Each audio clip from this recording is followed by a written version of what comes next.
ناظرین، آج ہم اس موضوع کو اپنی گفتگو کا مرکز بنائیں گے جو پچھلے 206 برس سے اہل ایمان اور ملحدین کے مابین تنازع کی وجہ بنا ہوا ہے، یعنی نظریہ ارتقاء، اور دیکھیں گے کہ کیا نظریہ ارتقاء اسلام سے متصادم ہے یا اسلام تخلیق کی وضاحت کے ارتقائی مراحل سے گزر رہا ہے۔ کیا سام بن نوح سے چلنے والے مذاہب کا نظریہ تخلیق قدیم یونانی فلسفیوں سے ماخوذ ہے؟ اگر خدا کی تخلیق کامل ہے تو بچے معذور کیوں پیدا ہوتے ہیں؟ کیا زمین واقعی 6 دنوں میں تخلیق ہوئی یا اربوں برس کا ارتقائی عمل اس کی تشکیل کا ذمہ دار ہے؟ اور اگر انسانی فکر اور انسانی معاشرہ ارتقائی مراحل سے گزر سکتے ہیں تو انسانی جسم کیوں نہیں؟ یہی بحث ہمارے آج کے پروگرام کا موضوع گفتگو ہے۔ غامدی صاحب، انسان اور زمین کی تخلیق کا اسلامی نقطہ نظر کیا؟ قرآن مجید اصلاً تو اس کو موضوع نہیں بناتا۔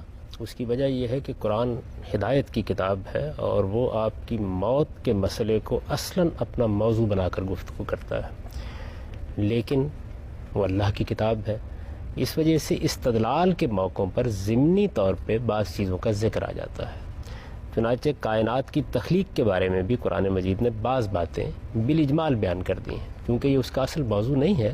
اس وجہ سے ایسا تو نہیں کہ بڑی تفصیلات کی گئی ہوں، لیکن اجمال کے ساتھ بعض باتوں کو اس نے بیان کر دی ہے۔ مثال کے طور پر یہ بات بیان کر دی ہے کہ کائنات اگرچہ اللہ تعالیٰ کے کلمہ کن سے وجود میں آئی ہے، لیکن یہ مختلف مراحل سے گزر کر یہاں تک پہنچی ہے۔ چنانچہ اس کو بیان کیا ہے کہ ہم نے زمین و آسمان کو 6 ادوار میں تخلیق کیا۔ قرآن میں اس کے لیے یوم کا لفظ آتا ہے، جس سے لوگ غلط فہمی میں مبتلا ہو جاتے ہیں۔ قرآن نے خود دوسری جگہ وضاحت کر دی ہے کہ اللہ تعالیٰ کے ایام اور تمہارے ایام میں بہت فرق ہے۔ تمہارے ایام تو 24 گھنٹے کے ہوتے ہیں، لیکن اللہ تعالیٰ کے ہاں ایام بعض اوقات 50 ہزار سال کے بھی ہوتے ہیں۔ چنانچہ فرشتوں کے بارے میں یہ بتایا ہے کہ وہ ایک ایسے دن میں اللہ کے حضور پہنچتے ہیں جو 50,000 سال کے برابر ہوتا ہے۔ تو اس سے یہ اندازہ کیا جا سکتا ہے کہ اصل میں یہ 6 ادوار ہیں جن میں اللہ تعالیٰ یہ کہتے ہیں کہ ہم نے کائنات کی تخلیق کی ہے۔ یہ بات بھی قرآن مجید نے بتا دی ہے کہ جو موجودہ تخلیقی عمل ہے یہ جب شروع ہوا ہے تو اس وقت کان عرشہ علی الماء، یعنی پانی ہی پانی تھا، زندگی کی ابتدا وہاں سے ہوئی ہے۔ اسی طریقے سے یہ بات بھی بتا دی ہے کہ انسان کی تخلیق 2 مراحل میں ہوئی ہے۔ پہلا مرحلہ وہ ہے جس میں وہ زمین کے پیٹ سے پیدا ہوا ہے، اور دوسرا مرحلہ وہ ہے جس میں اب تناسل کا یا نسل کا وہ طریقہ اختیار کر لیا گیا ہے جس میں اب وہ خود اپنی اولاد پیدا کرنے پہ قدرت رکھتا ہے۔ تو یہ قرآن مجید نے چند چیزوں کا اشارہ کیا ہے۔ آپ گفتگو کریں گے تو میں ان کی جو تفصیلات اس نے بیان کی ہیں وہ بھی آپ کی خدمت میں عرض کر دوں گا۔ پھر اس کے بعد قصہ آدم و ابلیس جب زیر بحث آتا ہے تو وہاں قرآن مجید بعض اور حقائق کی طرف توجہ دلاتا ہے جس کا تعلق انسان کی فطرت اور اللہ تعالیٰ کی اس اسکیم سے ہے جو اس نے بعد کے تخلیقی مراحل میں روا رکھی ہے۔ اسی طرح سے انسانی فکر میں جو تغیرات اور تبدیلیاں آتی ہیں اور جو تمدن میں تغیرات اور تبدیلیاں آتی ہیں ان کو بھی قرآن نے جگہ جگہ موضوع بنایا ہے اور یہ بتایا ہے کہ ان کی کیا نوعیت ہے۔ میں نے اس وقت اس کی تفصیل اس لیے نہیں کی کہ ہم ایک تمہید کے طور پر یہ بات کر رہے ہیں، جب بات آگے بڑھے گی تو پھر اس کی بہت سی تفصیلات۔ آپ نے بھی کہا کہ کائنات کی تخلیق سے قبل پانی ہی پانی تھا، قرآن مجید میں بھی یہ آتا ہے کہ آسمان اور زمین کی تخلیق سے قبل خدا کا عرش پانی پر تھا۔ تو غامدی صاحب، عام عقل میں یہ بات سمجھ نہیں آتی کہ وہ پانی کس چیز پر کھڑا تھا؟ نہیں، دیکھیے بات یہ ہے کہ یہ بیان نہیں کیا گیا کہ کائنات کی تخلیق سے پہلے ایسے تھا۔ یہ بیان کیا گیا ہے کہ یہ جو زمین کے اوپر تخلیقی عمل شروع ہوا ہے جس میں زندگی پیدا ہوئی ہے، اس وقت اللہ تعالیٰ کی حکومت پانی پر قائم تھی، یعنی یہ اس زمین کا ذکر ہے جس زمین پر ہم بیٹھے ہوئے ہیں۔ قرآن مجید آسمانوں کی تخلیق کا ذکر الگ پیرائے میں کرتا ہے، زمین پر پیدا ہونے والی زندگی کو الگ طریقے سے بیان کرتا ہے، اور پھر یہ بھی بتاتا ہے کہ اس میں کتنی مدت صرف ہوئی ہے۔ مثال کے طور پر وہ یہ کہتا ہے کہ جو بنیادی ڈھانچہ ہے زمین و آسمان کا وہ 2 دن میں وجود پذیر ہو گیا، یا 2 ادوار میں آپ کہہ لیجئے وجود پذیر ہو گیا۔ پھر اس کے بعد یہ بتاتا ہے کہ اس میں پھر 4 دن میں زندگی کی یہ صورتیں پیدا ہوئی ہیں جو آج ہم زمین پر دیکھتے ہیں، یعنی زمین میں اللہ تعالیٰ نے جو برکتیں رکھی ہیں، جو تنوع رکھا ہے، جس طرح زندگی جہاں نمودار ہوئی ہے، جن مراحل سے گزری ہے، تو اس کے معنی یہ ہے کہ جو مجموعی تخلیق ہے اس سے کم و بیش دگنا عرصہ لگا ہے کہ جس میں جا کر یہ پایہ تکمیل کو پہنچی ہے۔ تو غامدی صاحب، کیا خدا کن کہہ کر چشم زدن میں زمین و آسمان کو تخلیق نہیں کر سکتا تھا؟ کیا خدا کو بھی 6 دن لگ گئے زمین و آسمان بنانے میں؟ دیکھیے بات یہ ہے کہ اللہ تعالیٰ جب کسی چیز کو اہتمام کے ساتھ کرتے ہیں تو وہ اس کو ہمیشہ مختلف ادوار سے گزار کر پائے تکمیل کو پہنچتے ہیں. کہنے کو تو آم کا پودا چشم زدن میں اگایا جا سکتا ہے، لیکن اس کی جو صلاحیت نمودار ہوتی ہے اور جن مراحل سے گزر تک اس کے پھل میں وہ رس آتا ہے جو آپ کے لیے حظ کا باعث بنتا ہے، اس کو مختلف موسموں سے گزارا جاتا ہے. تو اللہ تعالیٰ تو کلمہ کن کہہ کے کسی چیز کو بھی تخلیق کر دیں، اور چنانچہ قیامت کے موقع کے اوپر جب وہ ایک سور پھونکا جائے گا اور دنیا کو دوبارہ وجود میں لائیں گے تو وہ کہتے ہیں کہ میں چشم زدن میں اس پورے کے پورے نظم انسانی کو ختم کر دوں گا، اور ختم کر کے یوم تبدل الارض و غیر الارض والسماوات، اسی زمین و آسمان کو ایک نئے زمین و آسمان میں تبدیل کر دوں گا. لیکن ان کے کام کرنے کے دونوں طریقے ہیں. یعنی بعض اوقات وہ ایک چیز کو مراحل سے گزارتے ہیں، ان کے پیچھے اس کی حکمت موجود ہوتی ہے. بچہ ہے مثال کے طور پر، یہ بالکل ممکن تھا کہ 20-25 سال کی عمر میں آپ درخت سے اتار کے لے آتے، آسمان سے نازل ہو جاتا، لیکن اس کو مختلف مراحل سے گزارا جاتا ہے. وہ ماں کے پیٹ میں بہت سے مراحل طے کرتا ہے، اس کے بعد بھی جب وہ دنیا میں آتا ہے تو ایک ناتمام وجود ہوتا ہے. پھر وہ بچپن کے، لڑکپن کے، شباب کے مراحل سے گزرتا ہوا ایک مرتبہ پھر بڑھاپے کی دہلیز پر قدم رکھ دیتا ہے. تو یہ اللہ تعالیٰ نے جو ارتقاء رکھا ہے، اور اس ارتقاء کے ذریعے سے مختلف مراحل سے انسان گزرتا ہے، یا کائنات گزرتی ہے، یا تخلیقی عمل گزرتا ہے، اس سے وہ حکمت، وہ معنویت وجود میں آتی ہے جو انسان کو غور و فکر کا سامان یعنی دیتی آپ ہے. ایوولوشن کی نفی نہیں کرتے؟ دیکھیے، ارتقاء تو اس کائنات کے ذرے ذرے میں کار فرما ہے. نوعیت ارتقاء کیا ہے یہ زیر بحث ہے. یعنی ایک ارتقاء کا وہ تصور ہے جو ڈارون نے پیش کیا، یا ارتقاء پسند مفکرین عام طور پر جس کی دعوت دیتے اور تبلیغ کرتے ہیں، اور جس کا سادہ الفاظ میں نقشہ یہ ہے کہ ابتدائی لحمی سالموں سے خلیہ وجود میں آیا ہے، اور پھر اس سادہ تخلیق نے آہستہ آہستہ جاندار تخلیقات کی صورت اختیار کر لیا، اور اس میں بھی پہلے چھپکلی نما کچھ جانور وجود میں آئے ہیں، پھر اس کے بعد پانی کے جانور وجود پذیر ہوئے ہیں، پھر اس کے بعد پرندوں کی ایک دنیا آتی ہے. یہ جو تصور ہے، اس تصور کی کوئی بنیاد نہیں ہے. لیکن قرآن مجید بجائے خود انواع میں ارتقاء کا ایک تصور پیش کرتا ہے. ارتقاء اور چیز ہے. ارتقاء تو دیکھیے نا کہ یہ بچے کی تخلیق میں بھی ہو رہا ہے، لیکن یہ انسان ہے جس کا جرثومہ ہے، یہ انسان ہے جس سے جنین بنا ہے، یہ انسان ہے کہ جس نے مختلف مراحل طے کیے ہیں، یہ انسان ہے جو بچپن، لڑکپن اور حرم و شیب کے مراحل سے گزرتا ہے.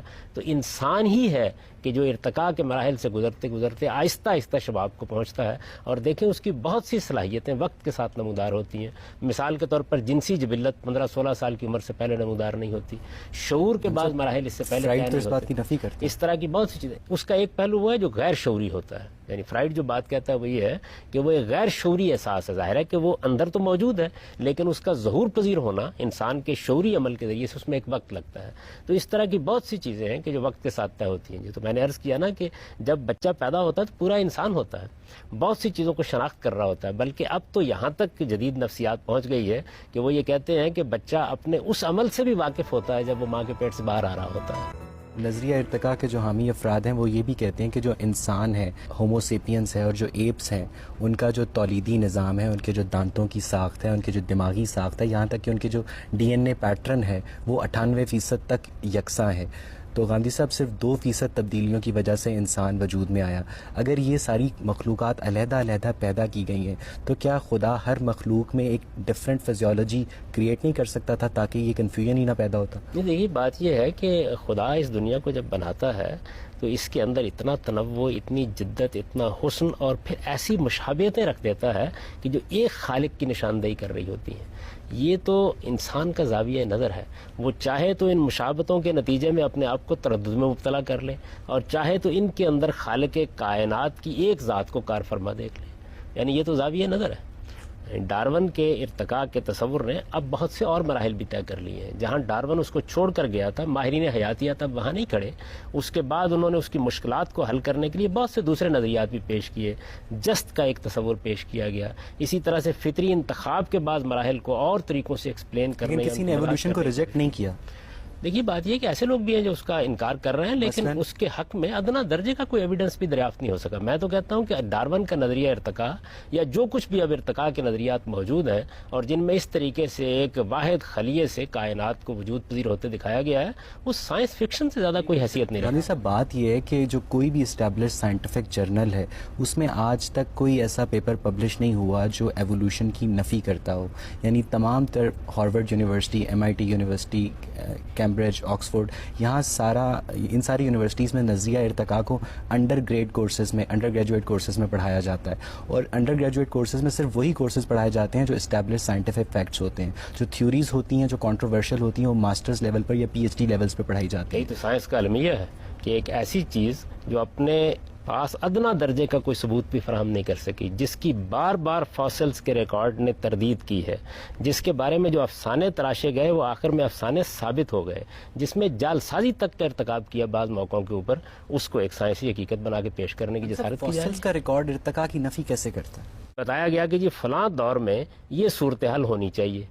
اس کے بعد جب انتظار کیا گیا تو معلوم ہوا کہ ایک ہی چیز کے فاسلز ایسے دریافت ہو گئے ہیں جو اس زمانے میں بالکل وہی صورت بتا رہے ہیں. آپ جانتے ہیں کہ گھوڑے کے معاملے میں کیا ہوا تھا، یعنی چند مشابہتوں کو تلاش کر کے ایک افسانہ تراشا جاتا ہے، ایک ہڈی کو لے کر اس کے اوپر تخیلاتی خاکہ بنایا جاتا ہے. وہ تخیلاتی خاکہ بالکل ایسے ہی ہوتا ہے جیسے آپ کے مصور بعض اوقات کسی موقع کے اوپر کوئی جرم ہو جاتا ہے تو وہ اپنے تصورات سے بناتے ہیں. اس طرح کے تصوراتی خاکے بنا کر سائنس کی کتابوں میں اس طرح بیان کر دیے جاتے ہیں جیسی ایک حقیقت ہے. دیکھیے بات یہ ایک بڑی سادہ بات ہے، مشابہتیں موجود ہیں، ان مشابہتوں کو ایکسپلین کرنا تھا، یہ صورت تھی. اس سے یہ دھوکہ ہوا کہ غالباً یہ ایک سے دوسری چیز پھوٹتی چلی آ رہی ہے. اب ہونا کیا چاہیے تھا؟ ہونا یہ چاہیے تھا کہ اگر یہ فی الواقع ایسا ہی تھا تو جس طریقے سے دنیا کے اندر تمام انواع اپنی کامل شکل میں ہزاروں لاکھوں کی تعداد میں موجود ہیں، وہ ارتقاء کے مختلف مراحل سے گزرتی ہوئی بھی لاکھوں کی تعداد میں موجود ہوتی. یعنی اس کو کسی حال میں بھی نہیں روکا جا سکتا. ارتقاء کا نظریہ اپنے تصور میں یہ چاہتا ہے کہ جس طریقے سے کامل چیزیں موجود ہوں اسی طریقے سے مختلف مراحل سے گزرتی ہوئی ناقص چیزیں بھی موجود ہوں. تو گاندھی صاحب ڈائنوسار ایکسٹنکٹ ہو گیا، ناقص چیزیں تھیں جو اپنے آپ کو ماحول کے مطابق اڈاپٹ نہیں کر سکتے. ڈائنوسار چھوٹی گردن والے جو زرافے تھے وہ بھی ایکسٹنکٹ ہو گئے اور لمبی گردن والے زرافے کوئی ناقص چیز نہیں تھی. دیکھیے ناقص چیز کا مطلب یہ ہے کہ ابھی ایک مخلوق ایسی ہے جو نصف مچھلی ہے اور نصف چپکلی ہے، یہ ہے اس کا ناقص ہونا. ڈائنوسار اپنی جگہ ایک کامل مخلوق تھی. کسی مخلوق کا ختم ہو جانا یہ تو کائنات کے اندر جاری ہے. ایرسٹوٹل کی تھیوری تھی کہ انسان بلڈ کلوت سے بنا ہے، اور قرآن میں بھی اس کے بارے میں ذکر کیا ہوا ہے. تو آپ کیا اس کے بارے میں کہیں گے کہ اس تھیوری کو قرآن کس طرح اس کو ریلیٹ کرتا ہے؟ اس کو نہیں، قرآن مجید نے یہ بات نہیں کہی. قرآن مجید نے تو یہ بتایا ہے کہ اس وقت انسان جن مراحل سے گزر کر وجود پذیر ہوتا ہے وہ مراحل کیا ہیں، ان مراحل کو بیان کیا. ظاہر ہے کہ اس میں ایک نطفے سے اس کی ابتدا ہوتی ہے، پھر ایک خون کی پھٹکی سی بن جاتی ہے، پھر جونک کی صورت اختیار کر لیتا ہے، پھر اس کے بعد مختلف مراحل سے گزرتے ہوئے اس کی ہڈیوں پر گوشت آنا شروع ہو جاتا ہے، اور پھر کہیں جا کر وہ وقت آتا ہے کہ جس میں وہ ہر لحاظ سے درست ہو جاتا ہے. تو یہ مراحل قرآن نے بیان کیے ہیں. یہ نہیں کہا کہ فلاں چیز سے انسان بنا ہے. انسان کے بننے میں جو اجزاء موجود ہیں وہ تو اسی پوری کائنات کے اندر ہیں، اسی ہماری زمین کے اندر ہیں، اور ان کا تحلیل تجزیہ کر کے بتا بھی دے گا کہ وہ کیا اجزاء ہیں. انسان کی شخصیت کے بھی دو پہلو ہیں. یعنی ایک پہلو اس کا وہ ہے جس میں اس کا یہ جسمانی قالب وجود میں آیا ہے. قرآن اس کو دو مراحل میں بیان کرتا ہے. ایک مرحلہ اس کا وہ ہے جب وہ زمین کے پیٹ سے پیدا ہوا ہے، دوسرا مرحلہ وہ ہے جس طریقے سے وہ اب پیدا ہوتا ہے. تو اس دوسرے مرحلے کو بیان کرتے ہوئے وہ ان سب مراحل کی طرف اشارہ کرتا ہے جو اس وقت بھی ماں کے پیٹ میں گزرتے ہیں. ان میں اس کا بھی ذکر کیا گیا ہے کہ ایک وقت ایسا ہوتا ہے کہ جب وہ خون کی پھٹکی کی طرح ہو جاتا ہے. یعنی وہ بھی گویا بات سمجھانے کے لیے ایک لفظ اختیار کر لیا گیا ہے. اصل حقیقت کیا ہے؟ اصل حقیقت کو تو ظاہر بات ہے کہ آپ علمی طریقے سے مختلف اصطلاحات سے تعبیر ہی کر سکتے ہیں. ہمارے ذہن میں جو تعبیرات ہوتی ہیں ان کے لیے ہم الفاظ بھی وجود پذیر لاتے رہتے ہیں. تو انسان کو سمجھانے کے لیے یہ بات کہی گئی ہے کہ بالکل ایک خون کی پھٹکی کی طرح پھر وہ ہو جاتا ہے. آپ پوچھو. میرا سوال یہ ہے کہ زمین کی عمر 4 ارب 55 کروڑ سال ہے، جبکہ انسان کی عمر 2 لاکھ سال ہے. یہ جو اس میں گیپ 4 ارب 54 کروڑ اور 98 لاکھ سال کا آتا ہے، تو کیا یہ پرفیکٹ کریشن کے تصور کو متزلزل نہیں کرتی؟ پرفیکٹ کریشن سے آپ کی کیا مراد ہے؟ یعنی کیا صرف انسان ہی ہے کہ جس کو اللہ تعالیٰ نے پیدا کیا ہے؟ اللہ تعالیٰ کی ساری مخلوقات اس کے لیے برابر ہیں. اربوں سال پہلے جب یہ دنیا وجود میں آئی ہے اس وقت بھی بہت سی مخلوقات تھیں. ایک لمبے مرحلے سے یہ سارا معاملہ گزرا ہے، اور پھر ایک وقت آیا ہے کہ جس وقت اس نے انسان جیسی مخلوق کو پیدا کیا ہے. بہت سی مخلوقات ایسی ہیں جن کو اب ہماری خوردبینیں دریافت کر رہی ہیں، اور بہت سی مخلوقات ایسی ہیں جس کے بارے میں الہامی صحائف ہم کو بتاتے ہیں کہ وہ موجود ہیں اور ہم سے بہت پہلے سے موجود ہیں. مثال کے طور پر فرشتے ہیں، مثال کے طور پر جنات ہیں. تو خدا کی کائنات بے آباد نہیں تھی.